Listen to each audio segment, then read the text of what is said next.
Welcome to sweet news with doctor Suman. ತುಂಬ ಖುಷಿಯಾಗತ್ತೆ, ನನಗೆ ಎಷ್ಟೊಂದು ಸಪೋರ್ಟ್ ಮಾಡಿದ್ದೀರಾ ತಾವುಗಳೆಲ್ಲ, ನನ್ನ ಮಾತನ್ನು ಭಾರಿ ಇಷ್ಟಪಟ್ಟಿದ್ದೀರಾ. ಸೊ ಹಿಂಗೆ ಹೇಳ್ತಾ ನನ್ನ ಇವತ್ತಿನ ಸಂಚಿಕೆಯಲ್ಲಿ ಡಯಾಬಿಟಿಸ್ ಯಾಕೆ ಇಷ್ಟು ಕಾಮನ್ ಆಗಿದೆ, ಅದು ಯಾಕೆ ಇಷ್ಟು ಬೆಳೀತಾ ಇದೆ, ಯಾಕೆ ಇಷ್ಟೊಂದು ಜನ ಡಯಾಬಿಟಿಸಲ್ಲಿ ಸಫರ್ ಆಗ್ತಿದ್ದಾರೆ, ಅದ್ರ ಬಗ್ಗೆ ಸ್ವಲ್ಪ ಮಾಹಿತಿ ಕೊಡೋಕ್ಕೆ ಬಂದಿದ್ದೀನಿ. ಸೊ ಇದ್ರ ಬಗ್ಗೆ ನೀವೆಲ್ಲರೂ ತಿಳ್ಕೊಳ್ಳೇಬೇಕು. ಇತ್ತೀಚಿನ ದಿನಗಳಲ್ಲಿ ನಾವು ಡಯಾಬಿಟಿಸ್ನ ತುಂಬ ಯಂಗ್ಸ್ಟರ್ಸಲ್ಲಿ ನೋಡ್ತಾ ಇದ್ದೀವಿ. ಅಂದರೆ 22 ವರ್ಷ, 23 ವರ್ಷ, 15 ವರ್ಷದಲ್ಲೂ ಡಯಾಬಿಟಿಸ್ ಬರೋಕ್ಕೆ ಸ್ಟಾರ್ಟ್ ಆಗಿಬಿಟ್ಟಿದೆ. ಯಾಕಪ್ಪ ಇಷ್ಟು ಬೇಗ ಬರ್ತಾ ಇದೆ ಅಂತ ನಮಗೆ ತುಂಬಾ ಆಶ್ಚರ್ಯ ಆಗಿರ್ಬೋದು. ನಾನು ಆವಾಗ ಪ್ರಾಕ್ಟೀಸ್ ಶುರು ಮಾಡಿದಾಗ 22 ವರ್ಷ ಕೆಳಗೆ ನಾನು ಡಯಾಬಿಟಿಕ್ ಪೇಷಂಟ್ಸ್ ನೋಡ್ತಾ ಇದ್ದಿದ್ದು ಸುಮಾರು ಅಂದ್ರೆ 50 ವರ್ಷ, 55 ವರ್ಷ, 60 ವರ್ಷ ಅಂಥ ಮೇಲ್ಪಟ್ಟವ್ರನ್ನ ನೋಡ್ತಾ ಇದ್ವಿ. ಬಟ್ ಇತ್ತೀಚೆಗೆ ತುಂಬಾ ಜಾಸ್ತಿ ಆಗ್ತಾ ಇದೆ. ಯಾಕಿದು ಅಂತ ನಾನು ನೋಡ್ತಾ ಹೋದಾಗ ಹಲವಾರು ಕಾರಣಗಳಿರ್ಬೋದು. ಫಸ್ಟ್ ಕಾರಣ ನಾವೇನಂತ ಹೇಳ್ತೀವಿ ಅಂದರೆ, ಡಯಾಬಿಟಿಸಲ್ಲಿ ಏನಾಗುತ್ತೆ ಅಂದರೆ ಮೋಸ್ಟ್ ಆಫ್ ದ ಡಯಾಬಿಟಿಸ್ ಬರೋದಕ್ಕೆ ಕಾರಣ ಸೆಡೇಟ್ರಿ ಲೈಫ್ ಸ್ಟೈಲ್ ಅಂತ ಹೇಳ್ತೀವಿ. ಅಂದರೆ ನಾವು ಮಾಡ್ತಿರೋ ಲೈಫ್ ಸ್ಟೈಲ್ ತುಂಬಾ ಸರಿಯೇ ಇಲ್ಲ, ಅದನ್ನು ನಾವು ಸರಿಪಡಿಸ್ಬೇಕು. ಅದನ್ನು ಕೂಡ ಡಯಾಬಿಟಿಸ್ ಬರೋ ಚಾನ್ಸಸ್ ಜಾಸ್ತಿನೇ ಇದೆ. ಅದೊಂದೇ ಅಲ್ಲ, ಪ್ಲಸ್ ನಾವು ತುಂಬಾ ಸ್ಟ್ರೆಸ್ ಲಿವಿಂಗ್ ಮಾಡ್ತಾಯಿದ್ದೀವಿ. ನಮ್ಮಲ್ಲಿ ಸ್ಟ್ರೆಸ್ ಲಿವಿಂಗ್ ಅಂತೂ ಹೇಳ್ಕೊಳಕ್ಕಾಗದಷ್ಟು ಸ್ಟ್ರೆಸ್, ಎಲ್ಲದರಲ್ಲೂ ಸ್ಟ್ರೆಸ್. ವಾಕ್ ಮಾಡ್ಬೇಕಾದ್ರೆ ಸ್ಟ್ರೆಸ್ಸು, ಗಾಡಿ ಓಡಿಸ್ಬೇಕಾದ್ರೆ ಸ್ಟ್ರೆಸ್ಸು, ಪ್ಲಸ್ ವರ್ಕ್ ಮಾಡ್ಬೇಕಾದ್ರೆ ಸ್ಟ್ರೆಸ್ಸು, ಈ ಥರ ಹಲವಾರು ಸ್ಟ್ರೆಸ್ ಜಾಸ್ತಿ ಇರೋದ್ರಿಂದ ನಮ್ಮ ಬಾಡಿ ತುಂಬ ಒತ್ತಡಕ್ಕೆ ಜಾಸ್ತಿಯಾಗಿ ಅದರಿಂದ ಕೂಡ ಡಯಾಬಿಟಿಸ್ ತುಂಬಾ ಕಾಮನ್ ಆಗ್ತಾ ಇದೆ. ಪ್ಲಸ್ ನೀವು ಕೇಳಿರ್ಬೋದು, ಇತ್ತೀಚಿನ ದಿನಗಳಲ್ಲಿ ಸೌತ್ ಇಂಡಿಯನ್ ಪೀಪಲಲ್ಲಿ ತುಂಬಾ ಡಯಾಬಿಟಿಸ್ ಬರ್ತಾ ಇದೆ ಅಂತ. ದಟ್ ಈಸ್ ಮೋರ್ ಜೆನೆಟಿಕ್ ಅಂತ ನಾವು ಹೇಳ್ತೀವಿ. ಜೆನೆಟಿಕ್ ಅಂದರೆ ತಂದೆ ತಾಯಿಯಲ್ಲಿರೋಂಥ ಸೂಚನೆಗಳು ಜಾಸ್ತಿನೇ ಇರುತ್ತೆ. ಪ್ಲಸ್ ನಾವು ಥಿನ್ ಫ್ಯಾಟ್ ಇಂಡಿಯನ್ಸ್ ಅಂತ ನಾವು ಕರಿತೀವಿ. ಅಂದರೆ ತುಂಬ ತೆಳ್ಳಗಿದ್ರು ಕೂಡ ಸೆಂಟ್ರಲ್ ಒಬೆಸಿಟಿ ಅಂದರೆ ಬೊಜ್ಜುತನ ಅದು ಸೆಂಟ್ರಲ್ ಒಬೆಸಿಟಿ ಅನ್ನೋದು ತುಂಬಾ ಜಾಸ್ತಿ ಇರೋದ್ರಿಂದ ಇದು ಕಾಮನ್ ಆಗಿ ಡಯಾಬಿಟಿಸು ಬರ್ತಾ ಇದೆ. ಅದು ವೆರಿ ಇಂಪಾರ್ಟೆಂಟ್ ಅಂತ ಹೇಳ್ತೀವಿ.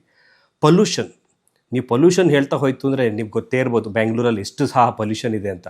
ಈ ಪೊಲ್ಯೂಷನ್ ಕೂಡ ಮೇಜರ್ ಕಾಂಟ್ರಿಬ್ಯೂಟರ್ ಫಾರ್ ಡಯಾಬಿಟೀಸ್ ಅಂತ ನಾವು ಹೇಳ್ತೀವಿ. ರೀಸೆಂಟಾಗಿ ಒಂದು ಸ್ಟಡಿ ಮಾಡಿದರು. ಆ ಸ್ಟಡಿ ಪ್ರಕಾರ ಏನಂತ ಬಂತು ಅಂದರೆ, ಸುಮಾರು ಅಂದರೂ ಕೂಡ ಈ 10% ಡಯಾಬಿಟಿಸು ಕಾಮನ್ ಆಗಿ ಬರ್ತಾ ಇದೆ ಅಂತ ಬಂದಿದೆ. ಅಂದರೆ 100 ಜನರಲ್ಲಿ 10 ಜನಕ್ಕೆ ಡಯಾಬಿಟಿಸ್ ಆಲ್ರೆಡಿ ಬಂದ್ಬಿಟ್ಟಿದೆ ಅಂತ ಬಂದಿದೆ. ಸೊ ಇವೆಲ್ಲ ಏನು ಇಂಡಿಕೇಟ್ ಮಾಡ್ತಾ ಇದೆ ಅಂದರೆ, ಇದು ಹಿಂಗೆ ಬಿಟ್ಟರೆ, ಅಂದರೆ ನಾವು ಇದನ್ನು ತಡೆಗಟ್ಟದೇ ಇದ್ದರೆ ಇದು ಇನ್ನೂ ಜಾಸ್ತಿ ಆಗುತ್ತೆ. 10% ಇರೋದು 20% ಆಗ್ಬೋದು, ಹಾಗೆ ತುಂಬ ಜಾಸ್ತಿನೇ ಆಗ್ತಾ ಹೋಗುತ್ತೆ. ಹಾಗಾಗಿ ಇವತ್ತು ತುಂಬಾ ಅರಿವು ತಿಳ್ಕೊಂಡು ಡಯಾಬಿಟಿಸ್ನ ನಾವು ಹೇಗೆ ಕಂಟ್ರೋಲ್ ಮಾಡ್ಕೋಬೇಕು ಅಂತವೆಲ್ಲ ತಿಳ್ಕೊಂಡ್ರೆ ಇದು ತುಂಬಾ ಈಸಿ ಅಂತ ಹೇಳ್ತೀವಿ. ನಾಟ್ ಓನ್ಲಿ ದಟ್, ಇವಾಗ ಬಹುಶಃ ನೀವು ಕೇಳಿರ್ಬೋದು, ಫಾಸ್ಟ್ ಫುಡ್ ಈಟಿಂಗ್ ಸೆಂಟರ್ಸ್ ತುಂಬಾ ಜಾಸ್ತಿ ಆಗಿಬಿಟ್ಟಿದೆ. ಅಂದರೆ ದಿಢೀರಾಗಿ ತಿನ್ನೋದು, ಅರ್ಜೆಂಟಾಗಿ ತಿನ್ನೋದು, ಈಸಿಯಾಗಿ ತಿನ್ನೋದು, ಅಂದರೆ ಫಾಸ್ಟ್ ಫುಡ್ ಹೋಗಿ ತಿನ್ನೋದು, ಅವೆಲ್ಲ ತಿನ್ನೋದ್ರಿಂದ ಕೂಡ ನಮ್ಮಲ್ಲಿ ಏನಾಗುತ್ತೆ, ಬೊಜ್ಜುತನ ಜಾಸ್ತಿಯಾಗಿ ಆ ಬೊಜ್ಜುತನದಿಂದಲೂ ಡಯಾಬಿಟಿಸ್ ಬರೋಕ್ಕೆ ಸೂಚನೆಗಳು ಅಂತ ನಾವು ಹೇಳ್ತೀವಿ.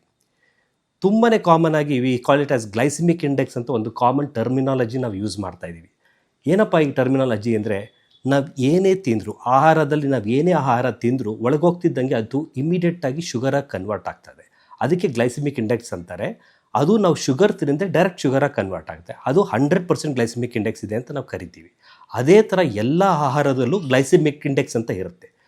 ಯಾವಾಗ ನಾವು ಫಾರ್ ಎಕ್ಸಾಂಪಲ್ ಅನ್ನ ತಿಂದಾಗ ಸುಮಾರು ಅಂದರೂ 80 to 90% ಗ್ಲೈಸಿಮಿಕ್ ಇಂಡೆಕ್ಸ್ ಇದೆ. ಅದೇ ಮುದ್ದೆ ಅಥವಾ ಚಪಾತಿ ತಿನ್ನಲ್ಲಿ ಗ್ಲೈಸಿಮಿಕ್ ಇಂಡೆಕ್ಸ್ ಕಮ್ಮಿ ಆಗ್ತಾ ಹೋಗುತ್ತೆ. ಸೊ ಹಾಗಾಗಿ ಎಲ್ಲ ಪದಾರ್ಥದಲ್ಲೂ ಗ್ಲೈಸಿಮಿಕ್ ಇಂಡೆಕ್ಸ್ ತಿಳ್ಕೊಂಡ್ರೆ, ಆ ಗ್ಲೈಸಿಮಿಕ್ ಇಂಡೆಕ್ಸ್ ಕಮ್ಮಿ ಇದ್ದಂಥ ಪದಾರ್ಥಗಳು ತಿನ್ನೋದ್ರಿಂದ ನಮ್ಮ ಡಯಾಬಿಟಿಸ್ ಬರೋದನ್ನು ತುಂಬಾ ಪ್ರಿವೆಂಟ್ ಮಾಡ್ಬೋದು ಅಂತ ನಾವು ಹೇಳೋದಕ್ಕೆ ಇಷ್ಟಪಡ್ತೀನಿ. ಪ್ಲಸ್ ಸ್ಲೀಪಿಂಗ್ ಪ್ಯಾಟ್ರನ್, ಯೂಶ್ವಲಾಗಿ ನಾವೇನು ಹೇಳ್ತೀವಿ, ಒಬ್ಬ ಮನುಷ್ಯ ಸುಮಾರು ಅಂದರೂ ಕೂಡ 7 to 8 ಗಂಟೆ ಕಾಲ ಅಷ್ಟು ನಿದ್ದೆ ಮಾಡಬೇಕು ಅಂತೀವಿ. ಬಟ್ ಅನ್ಫಾರ್ಚುನೇಟ್ಲಿ ಆ ನಿದ್ದೆ ಮಾಡೋ ಪ್ಯಾಟ್ರನ್ ಎಲ್ಲರೂ ಕಳ್ಕೊಳ್ತಾನೆ ಇದ್ದಾರೆ.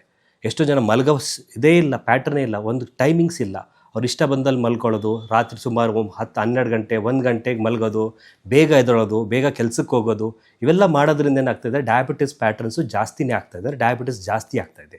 ಸೊ ಇವೆಲ್ಲ ಹಲವಾರು ಕಾರಣಗಳು ಬರುತ್ತೆ ಅಂತ ನಾವು ಹೇಳ್ತೀವಿ.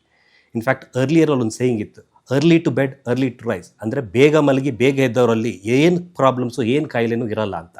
ಸೊ ನಾವು ಹೇಳೋದಿಷ್ಟೇ, ದಯವಿಟ್ಟು ಮಲಗೋ ಪ್ಯಾಟ್ರನ್ನು ಕೂಡ ನಾವು ಕರೆಕ್ಟಾಗಿ ಮಾಡ್ಕೊಳ್ಳೋದ್ರಿಂದ ಡಯಾಬಿಟಿಸ್ನ ನಾವು ಡೆಫಿನೆಟಾಗಿ ತಡಿಬಟ್ಬೋದು. That is also important.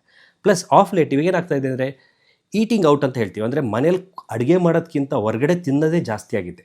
Zomato ಮತ್ತು ಮಿಕ್ಕಿದೆಲ್ಲ ಸ್ವಿಗ್ಗೀಸ್ ಇವೆಲ್ಲ ಜಾಸ್ತಿ ಆಗ್ತಾಯಿದೆ. ವಾರದಲ್ಲಿ ಅಟ್ಲೀಸ್ಟ್ ಅಂದರೂ ಕೂಡ 2 to 3 ದಿವಸ ಅಷ್ಟು ನಾವು ಹೊರಗಡೆ ತಿನ್ನೋಕ್ಕೆ ಸ್ಟಾರ್ಟ್ ಮಾಡ್ತಾಯಿದ್ದೀವಿ.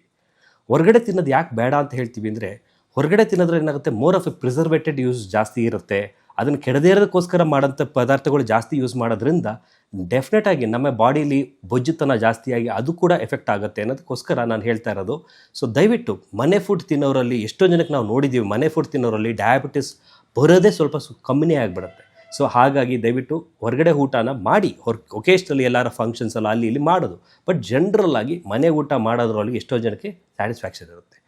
ಇನ್ನೊಂದು ನಾನು ಹೇಳೋಕ್ಕೆ ಇಷ್ಟಪಡ್ತೀನಿ, ನಾವು ಏನೇ ತಿನ್ನಲಿ, ನಾವು ಏನೇ ಮಾಡಲಿ, ಹ್ಯಾಪಿನೆಸ್ ಇರಬೇಕು. ಮನುಷ್ಯ ಹ್ಯಾಪಿಯಾಗಿಲ್ಲ ಅಂದರೆ ಅವ್ನು ಏನು ಮಾಡೋದು ತಪ್ಪಾಗುತ್ತೆ. Happiness is one of the main thing ಅಂತ ನಾವು ಡಯಾಬಿಟಿಸಲ್ಲಿ ಹೇಳ್ತೀವಿ. ಯಾಕೆಂದರೆ ಎಷ್ಟೊಂದು ಜನ ನಾವು ನೋಡ್ತೀವಿ, ಡಯಾಬಿಟಿಕ್ ಪೇಷಂಟ್ಸ್ ಬರ್ತಾರೆ, ನಮ್ಮಲ್ಲಿ ಕೇಳ್ತಾರೆ, ಡಾಕ್ಟ್ರೇ ನನಗೆ ತುಂಬ ಕಂಟ್ರೋಲ್ ಮಾಡ್ತೀನಿ, ನಾನು ತುಂಬ ಸ್ಟ್ರಿಕ್ಟ್ ಆಗಿದ್ದೀನಿ, ಏನು ಮಾಡೋದು ನನಗೆ ಕಂಟ್ರೋಲೇ ಆಗ್ತಿಲ್ಲ, ನನಗೆ ಎಷ್ಟು ಒದ್ದಾಡ್ತಿದ್ದೀನಿ, ಏನು ಮಾಡೋದು ಅಂತ ನನಗೆ ಕೇಳ್ತಾರೆ. ಬಟ್ ಕೆಲವರು ಪೇಷಂಟ್ಸು ಬಂದು ಕೇಳ್ತಾರೆ, ಡಾಕ್ಟರ್ ನಾನು ಆರಾಮಾಗಿದ್ದೀನಿ, ಚೆನ್ನಾಗಿದ್ದೀನಿ, ಓಡಾಡ್ಕೊಂಡಿದ್ದೀನಿ, ಅಲ್ಲಿ ತಿಂತೀನಿ, ಇದು ತಿಂತೀನಿ, ಎಲ್ಲ ಮಾಡ್ಕೊಂಡಿರ್ತೀನಿ, ಬಟ್ ಅವ್ರು ಶುಗರ್ ನೋಡಿದ್ರೆ ಇಷ್ಟೋ ಚೆನ್ನಾಗಿ ಕಂಟ್ರೋಲ್ ಆಗಿರುತ್ತೆ. ಯಾಕೆ ಅಂತ ನಾವು ನೋಡಿದಾಗ ಅವ್ರ ಹ್ಯಾಪಿನೆಸ್ ಜಾಸ್ತಿ ಲೆವೆಲ್ ಇದೆ, ಸಟೈಟಿ ಲೆವೆಲ್ ಅಂತ ಹೇಳ್ತೀವಿ. ಅವ್ರ ಹ್ಯಾಪಿನೆಸ್ ಜಾಸ್ತಿ ಇರೋದ್ರಿಂದ ಅವ್ರ ಕಂಟ್ರೋಲ್ ಆಫ್ ಡಯಾಬಿಟಿಸ್ ಚೆನ್ನಾಗಿರುತ್ತೆ, ಅವರಲ್ಲಿ ಹಾರ್ಮೋನ್ ಜನ್ರೇಷನ್ಸ್ ಚೆನ್ನಾಗಿ ಬರ್ತಾ ಇರುತ್ತೆ. ಹಾಗಾಗಿ ಅವರೆಲ್ಲ ತನ್ನ ಕಂಟ್ರೋಲ್ಸ್ ಆಗೋಕ್ಕೆ ತುಂಬಾ ಹೆಲ್ಪ್ ಆಗ್ತಾಯಿದೆ. ಸೊ ಹ್ಯಾಪಿನೆಸ್ ಇಸ್ ಆಲ್ಸೋ ತುಂಬಾ ಇಂಪಾರ್ಟೆಂಟ್. ಸೊ ಇವೆಲ್ಲ ಹಲವಾರು ಕಾರಣಗಳು ಸೇರಿಕೊಂಡು ನಮಗೆ ಡಯಾಬಿಟಿಸ್ ಬರೋದಕ್ಕೆ ಒನ್ ಆಫ್ ದ ಕಾರಣಸ್ ಅಂತ ಹೇಳ್ತೀವಿ. ಇನ್ಫ್ಯಾಕ್ಟ್ ನಾವು ಹೇಳ್ತಾ ಹೋಯ್ತು ಅಂದರೆ ಡಯಾಬಿಟಿಸ್ ಇವಾಗ ಇತ್ತೀಚೆಗೆ ನಾವು ನೋಡಿದ್ರೆ ಸುಮಾರು 100 ಮಿಲಿಯನ್ ಪೀಪಲ್ಗೆ ಆಲ್ರೆಡಿ ಡಯಾಬಿಟಿಸ್ ಬಂದ್ಬಿಟ್ಟಿದೆ. 100 ಮಿಲಿಯನ್ ಅಷ್ಟೇ ಅಲ್ಲ, ನಾವು ಹೇಳಬೇಕು ಅಂದರೆ ಡಯಾಬಿಟಿಸ್ ಬರೋದು ಎಷ್ಟು ಜನ ಅಂತ ನಾವು ನೋಡ್ತಾ ಹೋಯ್ತು ಅಂದರೆ 136 ಮಿಲಿಯನ್ಸ್. ಡಯಾಬಿಟಿಸ್ ಬಂದಿರೋದಕ್ಕಿಂತ ಡಯಾಬಿಟಿಸ್ ಬರೋ ಸೂಚನೆಗಳಿದೆಯಲ್ಲ, ಅವ್ರಿಗೆ ಅಲ್ಲಿ ನೋಡಿದ್ರೆ ಅವರೇ ನಂಬರ್ಸ್ ಜಾಸ್ತಿ ಇದ್ದಾರೆ. ಸೊ ಅವರೆಲ್ಲ ಇವೆಲ್ಲ ತಪ್ಪುಗಳು ಮಾಡ್ತಾ ಇದ್ದಾರೆ. ಅವೆಲ್ಲ ತಪ್ಪುಗಳನ್ನ ನಾವು ಕಂಡಿಡ್ದು ಅದನ್ನು ಅವ್ರಿಗೆಲ್ಲ ಸರಿಪಡಿಸಿದ್ರೆ ಈ 136 ಮಿಲಿಯನ್ ಬೇಗ ಡಯಾಬಿಟಿಸ್ ಆಗೋದನ್ನ ಪ್ರಿವೆಂಟ್ ಮಾಡ್ಬೋದು.